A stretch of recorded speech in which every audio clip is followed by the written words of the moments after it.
오늘부터 새로운 말씀 시리즈를 시작하려고 합니다. 주제를 기독교 생활 영성 시리즈라고 잡아보았습니다. 사실 이 주제는 작년부터 제가 좀 고민을 하고 생각했었던 주제 중에 하나였는데요. 2년 반 이상 지금 코로나가 계속되면서 많은 사람들이 그렇겠지만 신앙과 관련해서 목회자로서 많은 고민을 좀 하게 되었습니다.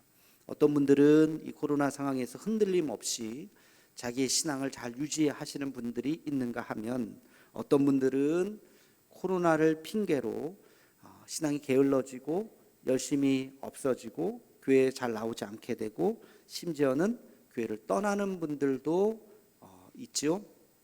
통계적으로도 보면 여러 통계들이 계속 나오는데, 적게는 20%, 많게는 30%의 성도들이 한국교회에서 떠나가고 있다는 통계가 있습니다.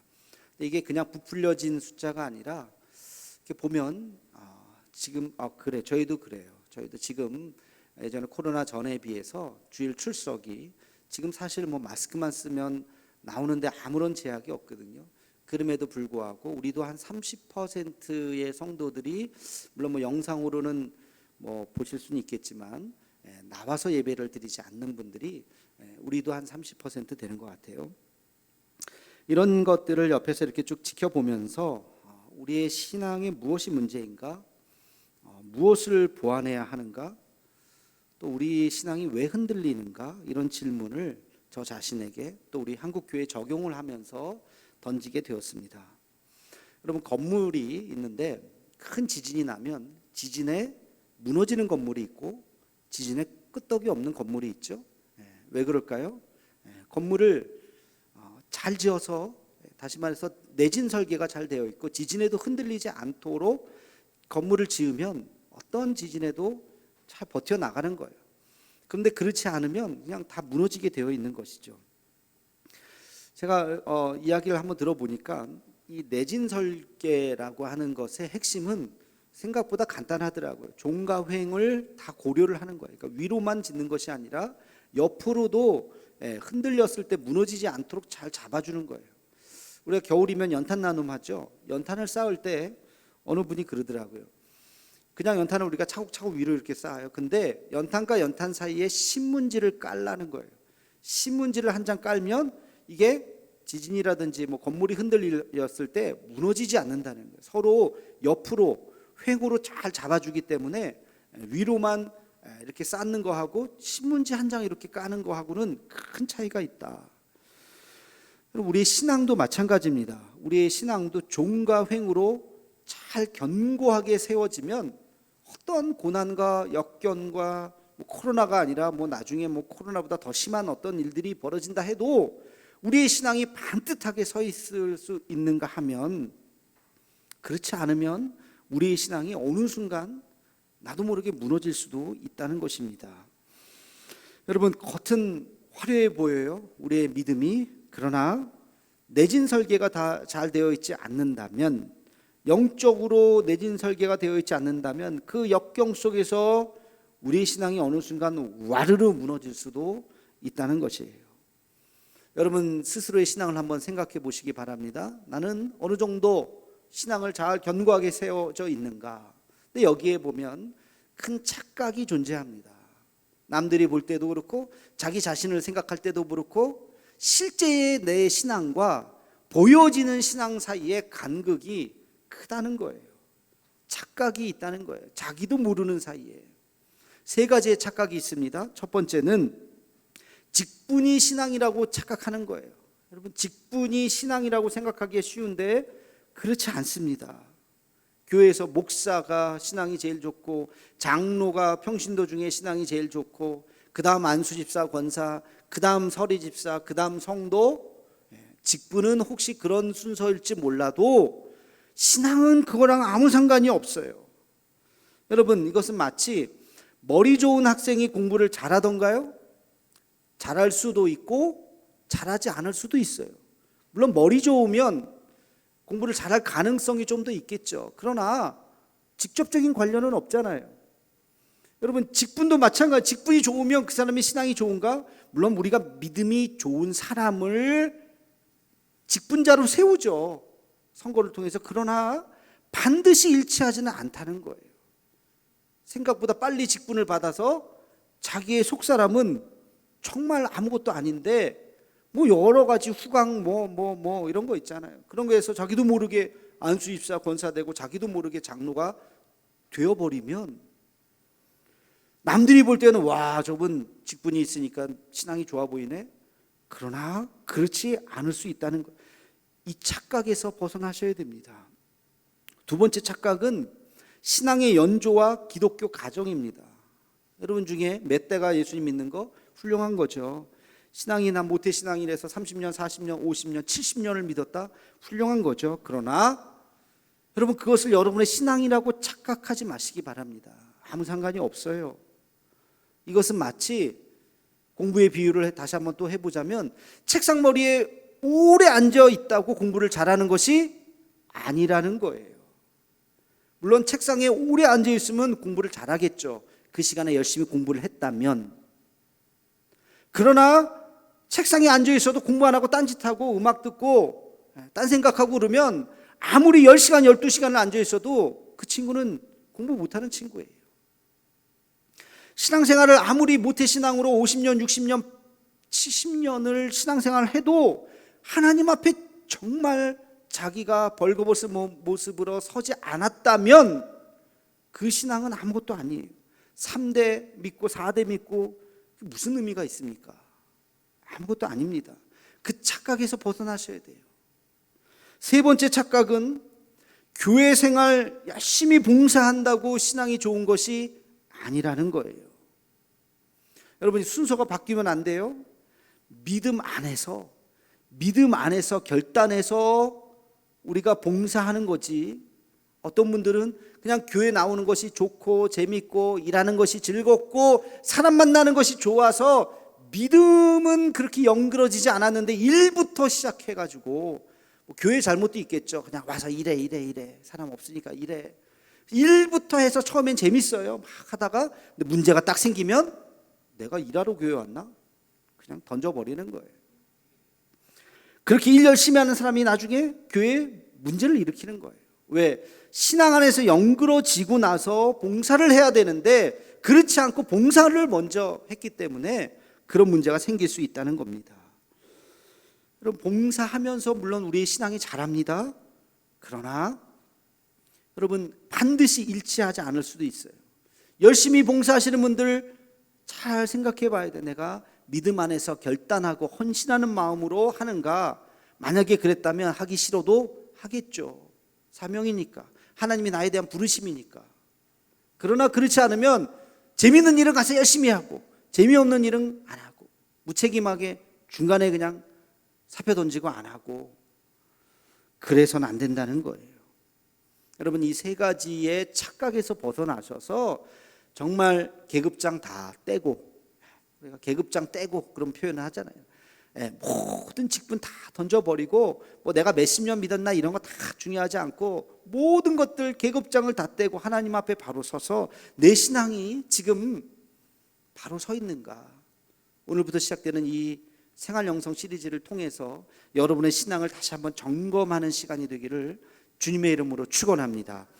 자, 이제 본론으로 들어가서 우리의 신앙을 점검하는 데 있어서 제일 첫 번째 기준이 무엇이냐? 그것은 바로 예배입니다. 예배. 신앙생활을 여러분 점검하는 것 중에서 가장 첫 번째가 바로 예배예요.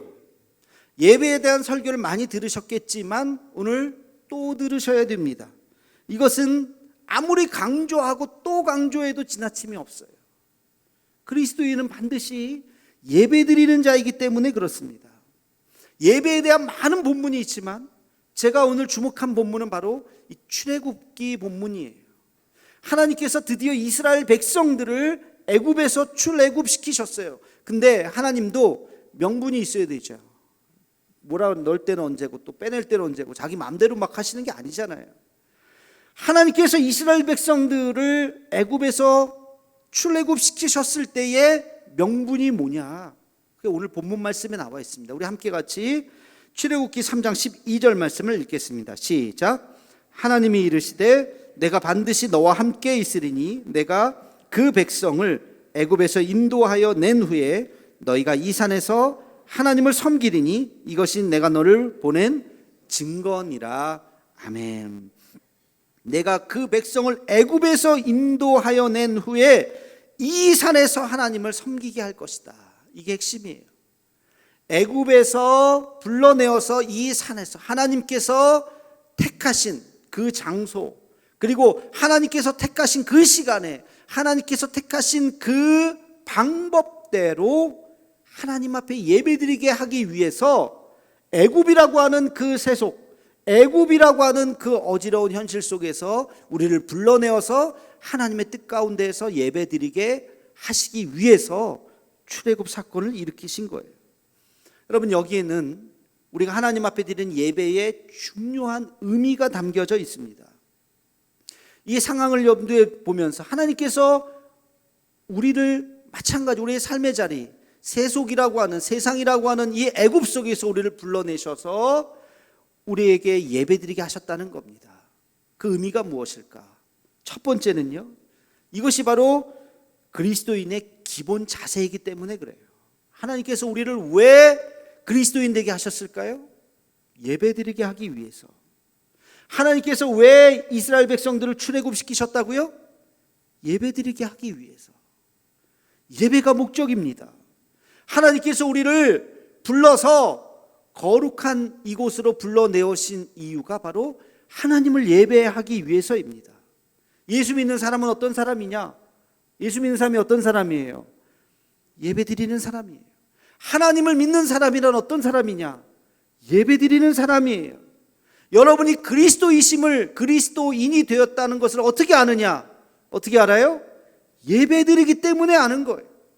바꿔 얘기하면 예배드리지 않는다면 그리스도인이 아니에요. 예수 믿는 사람이 아니에요. 나는 예수 믿어요. 말은 그렇게 할지 몰라지만 당신 예배 드리십니까? 아니요. 그러면 그 사람은 그리스도인이 아니에요. 그리스도인이 뭔데? 하나님 믿는 사람이 뭔데? 예배 드리는 사람입니다. 예배 드리기 위해서 애굽에서 이끌어내셔서 하나님께서 지으신 그 거룩한 성전에 하나님의 방법대로 우리를 세우신 것입니다. 예배란 그리스도인의 표식이에요. 내가 그리스도인이라고 하는 것은 바로 예배 드리는 것입니다. 우리가 성령 강림 주일에 제가 말씀을 드렸어요. 성령으로 말미암지 않고는 그리스도를 주라고 고백할 수 없다. 그렇죠? 예수님을 나의 구주로 고백하는 것은 성령이 있기 때문에. 마찬가지로 여러분, 성령이 있기 때문에 이 시간 한 시간 우리가 예배 드릴 수 있는 거예요. 우리 안에 성령이 없으면 예배 드리는 이 한 시간이 얼마나 고역인지 몰라요. 여러분들 중에 혹시 큰 마음 먹고 한 시간 고문받는 심정으로 끌려 나와서 지금 이 시간 여기 앉아 있다면 진정한 의미에서 하나님을 믿는 사람이 아닐지도 몰라요. 성령님이 여러분 안에 안 계실지도 몰라요. 성령님이 우리 안에 계시다면 예배하는 시간이 기다려지고 기쁘고 감사하고 은혜가 넘치고 감격스러운 것입니다. 예배가 지루하다면 문제라는 거예요. 어떤 목사님이 그런 얘기 하시더라고요. 설교 초반부터 졸면, 딱 시작하는데 벌써 졸면 그건 목사님 잘못이 아니에요. 그 성도 잘못이에요. 근데 설교 중간부터 졸기 시작하면 목사님 잘못이라는 거예요. 설교가 얼마나 재미없으면 여러분 주무시거든 처음부터 주무세요. 처음부터 주무시면 제가 내버려 둘 거예요. 아, 저분 너무 피곤했구나. 어제 너무 일을 너무 밤을 새셨구나. 제가 조용조용히 설교할게요. 잠 안 깨요. 중간에 잘면 제가 이름 부르겠습니다. 안대상 집사님 예를 들어서 우리 집사님 항상 저 자리에서 얼마나 저를 뚫어지게 쳐다보시는지 가끔 무섭어요. 그리고 얼마나 열심히 메모하시는지 가끔 저한테 보내주시는데 내가 이렇게 설교를 잘했나? 얼마나 요약을 잘하시는지 몰라요. 아무튼 중간에 졸지 마세요. 토요일 저녁이 되면 여러분 소풍 가는 아이가 짐을 쌌다 풀렀다 과자를 넣었다 뺐다 그 설레는 그 마음으로 여러분 토요일 저녁이 되면 내일 주일이구나. 내일 목사님 어떤 말씀을 하실까? 여러분 중에 혹시 홈페이지에 들어가서 주보를 미리 보신 분이 있나요? 토요일 저녁이 되면 이렇게 주보가 먼저 홈페이지에 다 올라갑니다. 아, 내일 말씀 제목이 이거구나, 본문이 이거구나, 찬송이 이거구나. 그 정도 열심히 있는 분들이 있을지 모르겠어요. 그런 마음으로, 그런 심정으로 주일을 기다리셔야 된다는 거예요. 주일을 기다리는, 또 기대하는, 설레는 마음으로 이 시간을 맞이하는 저와 여러분이 되기를 주님의 이름으로 축원합니다. 두 번째, 예배란 무엇이냐면, 예배란 여러분의 신앙의 건강을 말해주는 기준이 됩니다. 여러분 2년에 한 번씩 건강검진하죠. 건강검진을 할 때마다 반드시 하는 게 뭐예요? 피검사를 합니다. 그렇죠? 혈액을 채취해서 몇 시간 후면 쫙 나와요. 피검사한 결과가 쫙 항목들이 나와서 콜레스테롤이 많느니, 고지혈이 있느니, 비만이니, 뭐 얘기하는 것 같은데, 하여튼 그런 걸 막 얘기를 합니다. 그러면서 우리가 경각을 하죠. 아, 이렇게 살면 안 되겠구나. 그러면서 우리의 건강을 이 피 한 방울이면 쫙 나오는 거예요. 요즘엔 암까지 나온대요. 피 검사하면 암이 있다는 것까지 쫙 나오는. 여러분, 여러분의 신앙의 건강함을 알기 위해서는 예배드리는 이 한 시간을 딱 보면 알아요. 예배드리는 이 한 시간, 여러분 어떤 마음으로 예배드리는지, 처음부터 끝까지 나를 쳐다보지 않고 땅바닥을 쳐다보면서, 땅바닥을 안 보고 핸드폰을 만지작하면서 시계를 3번 이상 쳐다봤다면 문제가 있는 겁니다. 그걸 보면 찬송을 부르는데 따라 부르지 않고, 여러분 찬송 부르는데 그 가사가 어느 날 내 가슴에 팍 꽂혀야 돼요. 오늘 부른 찬송도 주의 제단에 산제사 드린 후에, 그냥 제가 그냥 대충 넘기다가 이거 해야 되겠다 했겠습니까? 오늘 예배에 대한 설교기 때문에 그 찬양을 고른 거죠. 여러분 이 가사에 어느 날 은혜를 받을 수 있어야 돼요. 찬송 부르다가 눈물이 날 정도로. 찬송 가사는 그 작사가의 신앙 고백이거든요. 대부분 서양 사람이지만 우리나라 사람들 좀 있어요. 근데 그분들이 하나님 만났던 그 감격, 그 감동, 그것을 가사로 다 표현한 거예요. 그러면 예배를 통해서 하나님의 음성을 들어야 돼요. 이 시간은 인간 제가 말하는 것이 아니라고요. 지난주에 우리 부목사님들을 설교했는데, 아유 부목사님들이니까 좀 긴장 풀고 이렇게 들어야 되겠다, 그러시면 안 돼요. 여러분 그렇게 하시면 안 돼요. 감사한 건 제가 40대 초반 젊었을 때 우리 교회 와서 말씀을 전하는데도 얼마나 지금까지 잘 들어주셨는지 참 감사해요. 누구든지 이 자리는 신성한 자리고 거룩한 자리이기 때문에, 하나님께서 허락하신 자리이기 때문에 누구든지 이곳에서 말씀을 전할 때 여러분 아멘으로 화답하실 수 있어야 합니다. 여러분 은혜로운 예배는 설교자에 대한 문제가 아니에요. 예배드리는 예배자의 문제입니다. 여러분 예배를 드릴 때마다 늘 우리가 보는 본문 중에 하나가 아벨의 제사, 가인의 제사 아닙니까? 하나님께서 왜 아벨의 제사는 받으시고 가인의 제사는 받지 않으셨는가? 정확한 설명은 없어요. 해석만 있어요. 이것은 방법이 아니에요. 가인은 가인의 어떤 그 가축을 잡아서 제사를 드렸고, 아벨은 곡물로 드렸고, 뭐 그런 차이, 그런 게 아닙니다. 그런 차이가 아니라 이것은 예배자에 대한 자세를 의미하는 거예요. 예배의 방법을 의미하는 것이 아니라 뭐 전통 예배를 드리느냐, 찬양 예배를 드리느냐, 뭐 그런 걸 얘기하는 것이 아니에요. 여러분 예배자의 마음 자세를 이야기하는 것이에요.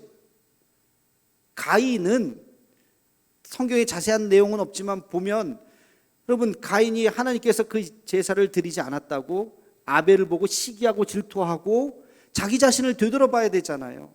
내가 왜, 내 예배를 왜 하나님이 안 받으셨을까? 하나님 앞에 기도하면서 자기를 고치려고 생각을 해야 되는데 아벨을 보면서 시기하고 질투해서 죽여버린다? 그만큼 그 마음이 강박했던 것이죠. 그런 자세로 어떤 경쟁과 어떤 그런 마음으로 예배를 드렸던 가인, 하나님께서 그의 예배를 받지 않으셨다는 것입니다. 여러분 그래서 우리는 하나님 앞에 나올 때, 예배를 드릴 때 여러분 예배자의 자세, 누가 말씀을 전하던 어떤 본문을 하던 그 말씀을 아멘으로 받고 나에게 주신 하나님의 음성이 있다는 것을 귀 기울여 들을 수 있는 우리가 되기를 주님의 이름으로 축원합니다. 그래서 말씀을 들을 때는 늘 언제나 말씀 앞에 겸손해야 돼요. 누가 전하든 겸손해야 돼요. 여러분, 이것이 하나님 앞에 서 있는 우리의 자세인 줄로 믿습니다. 내 신앙이 건강한가? 예배드리는 이 한 시간을 여러분 한번 잘 돌이켜 보세요. 복기를 해보세요. 토요일 저녁부터 나는 어땠는가? 오늘 말씀을 기대했던가? 말씀 전에 늦지 않았던가? 찬송을 부를 때 내가 입을 열어서 열심히 불렀던가? 기도자가 기도할 때 아멘으로 화답했던가? 오늘 말씀은 목사님의 말씀을 통해서 주시는 말씀을 한 문장이라도 내 가슴에 새겼던가? 여러분, 그렇게 이 예배를 온전히 드렸다면 여러분의 신앙은 건강한 거예요 지금. 그러나 넉넉히 내가 예배를 드렸든지 안 드렸든지 간 것 같긴 한데 오늘 저녁부터 오늘 무슨 설교를 했는지 아무 생각이 없다면 형식적으로 왔다 갔다 여러분의 신앙에 문제가 생기기 시작할지 몰라요. 예배는 신앙의 건강에 척도라는 것을 잊지 말고 하나님 앞에 온전한 예배를 드리는 우리 모두가 되기를 주님의 이름으로 축원합니다. 마지막 세 번째, 예배는 그 자체가 하나님 앞에 영광을 돌리는 행위인 것입니다. 우리 미가서 6장 8절 말씀을 함께 같이 읽겠습니다. 시작. 사람아, 주께서 선한 것이 무엇임을 내게 보이셨나니 여호와께서 내게 구하시는 것은 오직 정의를 행하며 인자를 사랑하며 겸손하게 내 하나님과 함께 행하는 것이 아니냐. 아멘. 하나님께서 진정으로 원하시는 것이 무엇이냐? 그것은 바로 겸손하게 하나님과 함께 행하는 것. 여기서 말하는 행하는 것은 여러 의미가 있습니다만 예배드리는 삶을 의미하는 것입니다. 저는 예배는 그 예배 자체만으로도 엄청난 파워가 있다고 저는 믿습니다. 이게 무슨 말이냐? 여러분, 가정에서 여러 가지 문제가 있을 수 있어요. 그런데 그것을 회복할 수 있는 방법이 뭐냐? 하나예요. 가정예배예요. 가정예배를 매일 꾸준히 드리실 수 있다면 관계의 문제, 부부간의 문제, 부모 자식 간의 문제, 아이들 공부 못하는 문제, 진로에 대한 문제, 가정에서 일어나는 모든 문제를 해결할 수 있는 줄로 저는 믿습니다. 가정예배를 그래서 드리시라는 거예요. 그냥 문제만 갖고 끙끙끙끙 하지 말고 하나님 앞에 예배하는, 매일매일 하나님 앞에 예배드리는 그 시간을 통해서 여러분의 가정의 문제가 회복되는 그런 놀라운 간증들이 많아지기를 축원합니다. 직장에서 문제가 있습니까? 여러분, 직장에서 직원들끼리 모여서 예배를 드리는 그 짧은 시간을 통해서 경영자들을 위해서 기도하고 직원들을 위해서 기도하고 이 어려운 시국에 우리 회사가 어려움을 잘 또 버텨나가도록, 어렵지 않도록 하나님이 지켜주시도록 예수 믿는 사람들끼리 모여서 신우회를 만들고 그렇게 함께 기도한다면 이 어려운 회사의 상황 속에서 잘 이겨나가게 될 줄로 저는 믿습니다. 여러분, 사업처도 마찬가지. 사업하시는 분이라면 가게 문을 들어갈 때마다 매일매일 하나님 앞에 예배드리는 거예요. 그래서 기념일이거나 한 달에 한 번도 좋고 1년에 몇 번도 좋고 목사님을 초청해서 기업 예배를 드리는 거예요. 언제부터인가 기업 예배의 문화가 없어지기 시작하는 것 같아요. 제가 강조를 안 해서 그러는지 몰라도, 그렇다고 제가 억지로 드리고 싶지 않은데 막 가고 싶진 않아요. 가정 예배, 신방도 마찬가지. 저는 불청객이 되어서 가서 예배 드리고 싶지 않아요. 여러분들이 기대하는 마음으로 초청하면 제가 정말 정성스러운 마음으로 가서 예배 드리고 싶어요. 그러나 아이고, 목사님 안 와도 되는데 왜 자꾸 오시지? 저는 가고 싶지 않아요. 그렇게 예배 드리는 하나님과 함께하는 시간인데, 여러분, 기업도 마찬가지예요. 저는 기업에서 여러분 저를 부르시던지 우리 부목사님들을 부르시던지 해서 정말 예배를 드려주시기를 소망합니다. 왜? 기업도 예배를 드려야 돼요. 그래서 그 모든 어려운 일들을 예배를 통해서 분명히 해결해 나갈 수 있는 줄로 믿습니다. 우리가 미가서 6장 8절을 읽었는데 6장 7절에 보면 이런 내용이 나와요. 하나님이 기뻐하시는 게 뭘까? 천천의 수양이냐? 만만의 강물 같은 기름이냐? 이 얘기는 뭐예요? 어떤 업적, 우리가 대단한 일을 하면 하나님이 기뻐하시는 건가? 그렇지 않다는 겁니다. 그게 아니라 우리가 예배자로 서는 그 순간, 여러분이 태어나서 아무것도 안 해도 괜찮아요. 뭐 대단한 일을 하지 못해도 괜찮아요. 그러나 한평생 하나님 앞에 예배자로 설 수 있다면, 그 자리에서 한평생 하나님 앞에 예배하는 그 시간, 그 자리에서 있을 수 있다면 하나님 앞에 놀라운 영광을 돌리는 사람이 되는 줄로 믿습니다. 예배는 예배 그 자체로 엄청난 의미가 있다고 저는 믿어요. 그래서 예배를 방해하는 세력들이 어떤 어려움을 겪었어요? 여러분, 출애굽할 때 출애굽을 막았던 그 애굽의 왕들이 어떤 일을 당했습니까? 10가지 재앙을 당했잖아요. 그렇죠? 하나님께서 그 무시무시한 10가지 재앙을 통해서도 그 예배를 온전하게 드리지 못하게 방해하는 세력들을 심판하셨다는 거예요. 출애굽의 핵심은 바로 예배입니다. 그래서 광야 속에서 이 40년 동안 그들을 훈련하게 하셨잖아요. 온전한 예배를 드리도록 훈련하게 하셨죠. 예배는 이렇게 드리는 것이다. 얼마나 그 규정이 까다롭습니까? 그 까다로운 규정을 그들이 다 지키면서 예배를 훈련하고 텐트를 치고 천막 예배를 드리고, 그리고 드디어 예루살렘 성전을 짓고 아름답게 하나님 앞에 나아갔던 것입니다. 여러분의 각자의 애굽과 같은 세속에서 출애굽하셔서 오늘 이 자리에 있어요. 이 예배가 우리가 죽는 그날까지 계속되기를 주님의 이름으로 축원합니다. 주일 예배 하나로 부족하다면 수요일 날도 나오시고 새벽에도 나오시고 하나님 앞에 늘 예배하는 삶, 우리 기독교인들 예배를 후퇴하면 안 됩니다. 예배가 훼손되면 안 됩니다. 예배를 방해하는 그 어떤 세력과도 우리는 맞서 싸워야 되는 것입니다. 악한 영은 계속 우리 예배를 방해할지도 몰라요. 그러나 우리가 이 예배를 통해서 우리 삶을 다시 한번 점검하고 온전한 예배로 승리하는, 그래서 우리의 생활 속에서 하나님 앞에 바로 서는 우리 모두가 되기를 주님의 이름으로 축원합니다. 기도하겠습니다. 사랑의 하나님, 오늘 말씀을 통해서 예배의 소중함을 다시 한번 깨닫게 해주심을 감사합니다. 찬양 속에 임하시는 주님, 말씀 속에 임하시는 주님을 만나는 은혜의 역사가 있게 하여 주시옵소서. 예수님의 이름으로 기도하옵나이다. 아멘.